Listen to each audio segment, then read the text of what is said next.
En las mujeres la edad es un poco más precoz, entre los 9 y los 13 años, también una media de 11 años. El primer signo es la aparición del botón mamario, y en ellas es importante también recalcar que la media de edad de la menarquia son los 12,4 años. Esta media de edad viene asociada al nivel socioeconómico y a la edad de la menarquia de la madre. Y es importante decir que la menarquia es un aspecto muy relevante en el inicio de la adolescencia femenina. Podemos encontrar otro tipo de cambios, cambios en el crecimiento, en la composición corporal, el crecimiento en altura, el crecimiento ponderal. Vemos ya una serie de diferencias que van marcando el dimorfismo sexual. En las mujeres aumenta el tejido graso y ensancha la pelvis, ya preparando el canal del parto. Y en los hombres hay un aumento de masa muscular generalizada y un aumento del diámetro biacromial. Pero sobre todo, lo más importante y que debemos tener en cuenta es que hay una serie de cambios psicosociales. El primero de ellos, y muy importante, y el que lleva más de cabeza, por así decirlo, a los padres, es esa lucha de dependencia e independencia. Si lo dividimos por etapas, en la primera etapa, a los 12-14 años, hay un mayor recelo y conflicto. En algunas publicaciones podemos encontrar que se llama como la vuelta al hogar, es decir, una aceptación de la relación con los padres después de un periodo de crisis. Es muy importante en la adolescencia también la preocupación por el aspecto corporal. Inicialmente rechazan los cambios, hay una excesiva preocupación por la apariencia externa, es cuando se inician las relaciones sexuales, y en las etapas posteriores de la adolescencia ya empieza a haber una aceptación del cuerpo. En cuanto a la integración en el grupo de amigos, obviamente en la adolescencia es cuando los niños, bueno, en este caso adolescentes, empiezan a adaptar a una serie de costumbres, empiezan a adquirir signos identificativos, se unen en pandillas, grupos y van desarrollando su identidad. Los adolescentes inicialmente tienen una visión utópica del mundo, tienen la sensación de ser omnipresentes, como que para ellos no hay riesgos, no hay ningún problema porque son capaces de todo, pero no son conscientes de que realmente esos riesgos existen. Rechazan el consejo paterno, tienen tendencias a las conductas de riesgo, y es en la adolescencia tardía cuando se empieza a forjar una serie de creencias y valores, es decir, cuando se asientan los valores morales, religiosos y sexuales, entre otros. Los adolescentes, digamos, podrían encontrarse en esta situación. Una imagen que define muy bien lo que es la adolescencia. Los adolescentes son niños que quieren convertirse en adultos pero sin dejar de ser niños. Es decir, y que la sociedad y generalmente los padres no les dejan que den ese paso. Intentan protegerlos para que no den ese paso. Y eso es lo que también hay que intentar ayudarles a comprender, que es un proceso normal, con lo cual hay que adaptarse a ese cambio. Pasamos a hablar un poco de lo que es la sexualidad en la adolescencia, algo clave para la posterior comprensión del manejo y prescripción de los anticonceptivos. He escogido esta cita de Gonsiele, un artista austriaco, coetáneo de Klimt, que es una gran realidad. Si la leéis os daréis cuenta que quien no ha sido niño, quien no ha tenido esa pasión interna, quien no ha sentido ese fuego interior, como se puede decir, no podemos frenar a los adolescentes. Hay que ayudarles a adaptarse de la mejor manera posible al cambio, no hay que poner una serie de barreras. La sexualidad en nuestra sociedad viene determinada por principalmente los medios de comunicación. Vivimos en una sociedad muy mediatizada, la información llega de una manera increíblemente rápida a nuestros adolescentes por muchos medios, televisión, el cine. Se propugna un modelo de sexualidad genital y reproductivo exclusivamente. Nos olvidamos, por así decirlo, de las etapas, de las transiciones normales que han habido siempre, y ahora el riesgo es caer en alcanzar la fase final del desarrollo de las relaciones sexuales cuanto antes. Es decir, que se dé un encuentro erótico con coito vaginal principalmente. No hay que olvidar que el ser humano es un ser sexuado. La sexualidad y el deseo están presentes desde que nacemos hasta que morimos. Lo que pasa es que, como hemos comentado, van evolucionando y se van expresando de manera distinta en cada una de las etapas de la vida. Los niños, cuando descubren el sexo de los compañeros, cuando empiezan las caricias, los besos entre ellos, eso ya son trazos que hay que tener en cuenta, que están relacionados también con la sexualidad. La infancia y la adolescencia son también etapas de la vida, con lo cual también están relacionadas con esto. Esta imagen la he escogido porque también hay que recordar que de pequeños es cuando más queremos parecernos a los mayores. Pero Gestos como este no tienen que asustarnos. Lo que tienen que hacer es darnos cuenta que nuestros niños van evolucionando y que tenemos que darles una buena información. Lo clave de toda la charla, y también lo comentará después el doctor Herreras, es que la información es fundamental en la educación de los niños. No hay que ocultarles una información porque al final buscan información donde más accesible la tienen, medios de comunicación, internet, y esa realmente no es siempre la mejor información porque no siempre es contrastada y hay muchos datos erróneos.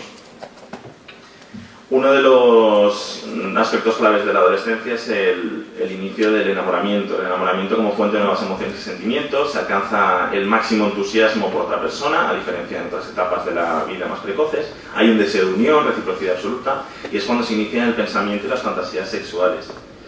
Obviamente uno de los hechos más remarcables en cuanto a la sexualidad en la adolescencia es el inicio de la masturbación. Es más precoz en los chicos que en las chicas, y es una conducta sexual muy frecuente en los adolescentes. De hecho, muchas encuestas que se han hecho en relación a las prácticas sexuales, que digamos la mayoría, casi el 100% de los adolescentes ha realizado cuando llega ya la mayoría de edad, es la masturbación. Es una manera de satisfacer el deseo sexual, una manera de conocer mejor el cuerpo y también valorar el cuerpo como una fuente de placer y bienestar. Todos los adolescentes siguen un periodo de aprendizaje erótico. Los chicos tienen una duración de unos 4 años y medio y propugnan unas relaciones sexuales mucho más liberales. Hay una encuesta de juventud que hablaba que solo un 10% de los adolescentes varones menores de 17 años tenían remordimientos tras una relación liberal. Es decir, los chicos durante la pubertad, durante la adolescencia y el inicio de las relaciones sexuales no tienen esos remordimientos. Conforme se avanza en la edad, esa tendencia se generaliza en los chicos y las chicas. Las chicas tienen un periodo de aprendizaje de 2 años y medio y hay una mayor aceptación de las relaciones sexuales en un contexto afectivo. Es muy importante el papel educador, tanto de la sociedad como de los profesionales sanitarios. De la sociedad porque hay que ayudar a los adolescentes a convertirse en adultos maduros, responsables, capaces de vivir plenamente, y hay que aceptarlos dentro de la sociedad con total normalidad. No hay que convertir el periodo de la adolescencia en algo patológico. Hay una serie de periodos de la vida que se consideran como patológicos o se tratan como patológicos cuando realmente son procesos normales del desarrollo humano. En cuanto al papel que tenemos los profesionales sanitarios, como hemos dicho desde un principio de la sesión, hay que abordar las cuestiones relativas a la sexualidad con los padres desde la infancia. Aprovechar esas oportunidades. Como hemos dicho y repetimos, todo lo que digamos en etapas precoces de la infancia, probablemente en la adolescencia nos lo tengamos que ahorrar. Hay que transmitirles que convertirse en una persona sexualmente responsable es parte de un proceso natural y normal del desarrollo. Hay que intentar alentarles desde un principio a no mantener la primera erección coital hasta que ellos se sientan psicológicamente preparados, porque implica una serie de responsabilidades y consecuencias que ellos deben ser capaces de asumir y comprender. Y obviamente desde las consultas un aspecto muy importante es que debemos encontrar y ser capaces de distinguir a todos aquellos adolescentes que estén más expuestos a conductas de riesgo para poder ofrecerles una adecuada anticoncepción, un adecuado consejo cuando ellos lo soliciten o a nosotros nos pueda parecer necesario que pueda haber un riesgo detrás. Obviamente el tema de la sexualidad en la adolescencia es un tema muy amplio y podríamos estar muchas horas hablando, pero nos interesan sobre todo aspectos prácticos y consideramos que uno de los más importantes es el tema del consentimiento sexual, algo que está saliendo últimamente en los medios, dado que, como comentaremos, hay una serie de propuestas en marcha.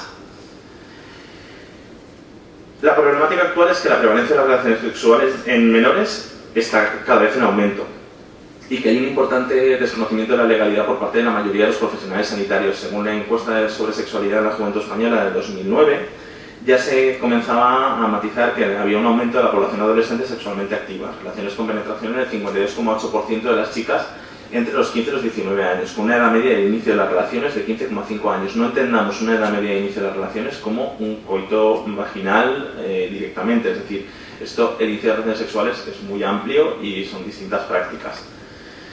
El Código Penal vigente, en sus artículos 181 al 183, nos habla de la autodeterminación sexual legal a partir de los 13 años. ¿Qué quiere decir esto? Que si un menor de 13 años mantiene relaciones sexuales con un adulto, el consentimiento que ha ofrecido ese menor no es válido. Se considera que hay una inmadurez psicológica como para poder tomar esas decisiones. Y en estos casos habría que poner conocimiento a las autoridades porque podríamos estar frente a un riesgo de delito o abusos sexuales. Obviamente hay una necesidad de cambio. Solo España, con la edad a los 13 años y el Vaticano a los 12 años, tienen edades tan bajas dentro de la Unión Europea. El resto de los países tienen edades comprendidas entre los 14 y los 17 años. En mayo de 2013, la ministra de Sanidad, a sabiendas realmente de que se estaba preparando una reforma del Código Penal, propuso aumentar la edad de consentimiento sexual hasta los 16 años.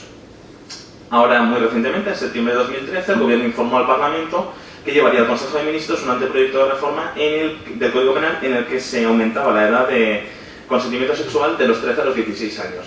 Es muy importante recordar esto. Es un proyecto, con lo cual de momento no está vigente, y la vigencia actual son los 13 años. ¿De acuerdo? Hasta que no haya una notificación oficial y esta propuesta sea aceptada por las dos cámaras, esto no está en vigor. ¿Qué nos dice este anteproyecto de reforma? Modificando el artículo 183.1, que obviamente el que realizare actos de carácter sexual con un menor de 16 años podría ser castigado como responsable de abuso sexual con una pena de prisión entre 2 y 6 años. El 183.3 matiza un poco más: si estas relaciones implican acceso carnal por vía vaginal, anal o bucal, podrían aumentarse hasta 8 o 12 años.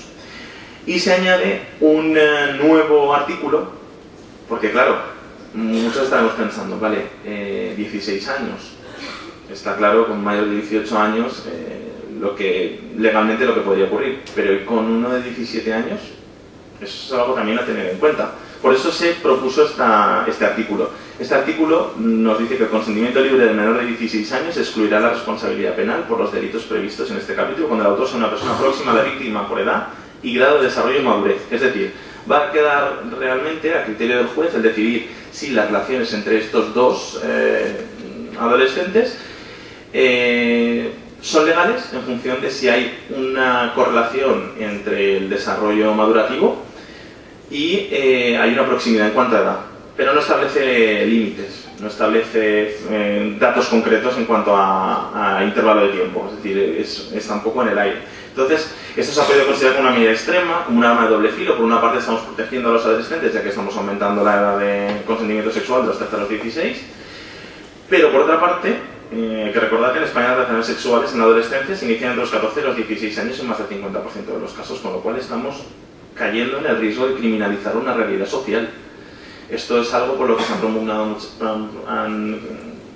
quejado muchas sociedades, como por ejemplo el grupo de adolescentes, de medicina del adolescente de la Asociación Española de Pediatría. Es importante decir que esto es un tema que da mucho que reflexionar, que obviamente es un proyecto que no está en marcha. Esto no tiene nada que ver con otra serie de aspectos legales en cuanto a la atención de los adolescentes, no tiene nada que ver con la legislación de la interrupción voluntaria del embarazo, por ejemplo, pero sí que va muy de la mano de la edad de prescripción de la anticoncepción. Es decir, si se considera, por ejemplo, ahora con los 13 años, si se considera a un mayor de 13 años como responsable sexualmente y con capacidad para discernir de lo que está haciendo, también se le supone que es capaz de asumir un tratamiento anticonceptivo, y esto aumentaría a los 16 años, es decir, una persona de 15 años tendríamos problemas desde las consultas, por ejemplo, para darle un tratamiento anticonceptivo. En cuanto a cifras actuales, para dar unas pinceladas, es importante decir que el informe HBSC, que es un informe que hablaba de la sensación de salud en los niños escolarizados en 2002, ya nos decía que 1 de cada 3 escolares entre tercero de ESO y segundo de bachillerato iniciaban las relaciones antes de los 18 años, con un 18% de chicos y un 14,8% de chicas antes de los 15 años. El informe de la Juventud Española de 2008 hablaba de un 44,2% de chicos y 39,9% de chicas que iniciaban las relaciones sexuales coitales antes de los 18 años. Y se había producido un descenso, si revisábamos las series previas, en los últimos 12 años. Un descenso de 1,2 años para los varones y 1,4 años para las mujeres. Es decir, cada vez hay una mayor precocidad de las relaciones. En la mayoría de los casos, como para quedarnos con unas ideas principales, el inicio de las relaciones sexuales coitales a los 17-18 años en mujeres y 16-17 en varones, en la mayoría. Hay una creencia social de que esta edad es menor, los 14-15 años, por lo que hemos comentado. Obviamente esto lo que hace es que el adolescente necesite sentirse normal. Es decir, la idea de que las relaciones sexuales inician a los 14-15 años implica que ese adolescente, cuando alguien le vaya a preguntar, por ejemplo en una entrevista, aunque sea anónima, cuándo inició sus relaciones sexuales, él probablemente, por vergüenza, a decir una edad más alta, nos vaya diciendo edades menores y obviamente esto les influya a la hora de tomar decisiones en el futuro. Es decir, ellos con 16-17 años, si no han iniciado relaciones sexuales, sus compañeros pueden pensar, uy, es que, vale, es decir, estamos equivocándonos en cuanto al inicio de las relaciones sexuales. Es un poco más tardío, pero las relaciones sexuales coitales es un poco más tardío, pero el reinicio de otros tipos de relaciones sexuales sí que es más precoz. Y las relaciones sexuales se están mediatizando. Estamos propugnando el modelo de sexualidad coital, es un modelo anglosajón, el inicio de la sexualidad, de las relaciones sexuales coitales en la adolescencia, frente al modelo clásico, que es el que siempre se ha mantenido, de no mantener relaciones sexuales hasta la mayoría de edad. Finalmente, para acabar y enlazar la charla con el tema de la anticoncepción, nos encontramos con una gran problemática con las infecciones de transmisión sexual y los embarazos no deseados. Como hemos dicho, los adolescentes se consideran omnipotentes y a ellos no les pasa nada. Y entonces no asumen una serie de riesgos que realmente... o sea, no son conscientes de una serie de riesgos que tienen estas relaciones sexuales. Ellos aumentan estas conductas de riesgo y utilizan una serie de métodos anticonceptivos, pero no los utilizan porque tengan miedo a la transmisión de enfermedades sexuales, sino porque tienen miedo al embarazo. Y en cuanto al embarazo, el informe de la Junta Española en 2004 hablaba que había un 9,9% de mujeres entre 15 y 25 años que se habían quedado embarazadas y el mismo informe en 2008 hablaba de un 12,1% de mujeres entre los 15 y los 25 años. Es decir, la tendencia es a aumentar. Entonces, ante esta problemática que nos encontramos, ¿cómo debemos actuar? Es muy importante, como hemos ido repitiendo constantemente, la educación de los adolescentes desde la infancia y, obviamente, desde el punto de vista de la anticoncepción, que nos va a hablar ahora el doctor de Prados. Muchas gracias.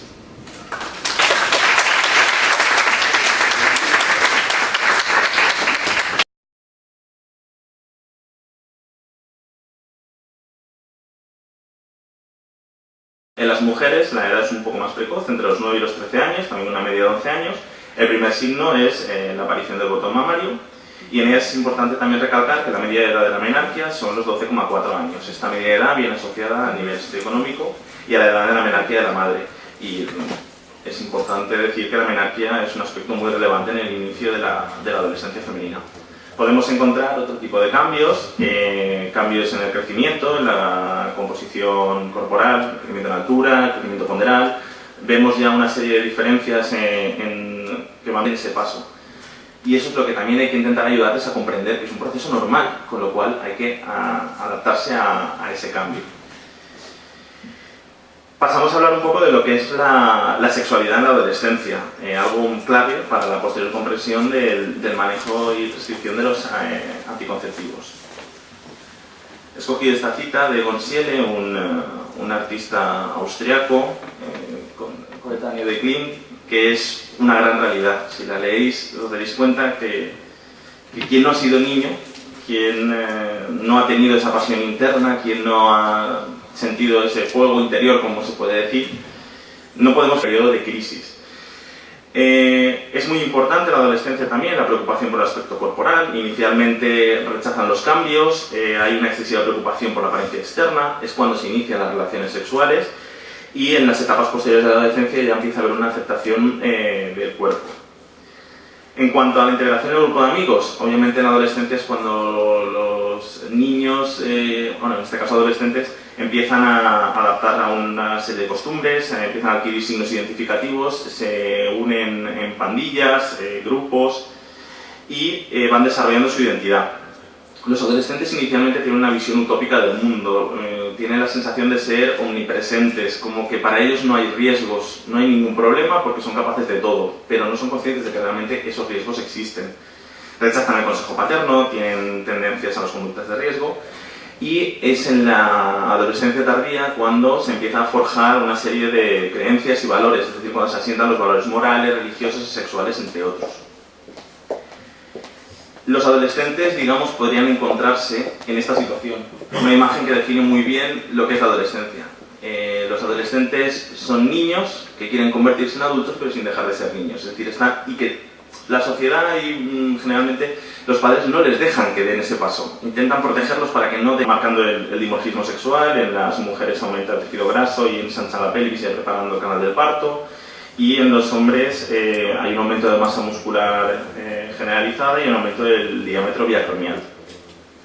Pero sobre todo, lo más importante y que debemos tener en cuenta es que hay una serie de cambios psicosociales. El primero de ellos, y muy importante, y el que lleva más de cabeza, por así decirlo, a los padres, es esa lucha de dependencia e independencia. Si lo dividimos por etapas, en la primera etapa, a los 12-14 años, hay un mayor recelo y conflicto. En algunas publicaciones podemos encontrar que se llama como la vuelta al hogar, es decir, una aceptación de la relación con los padres después de un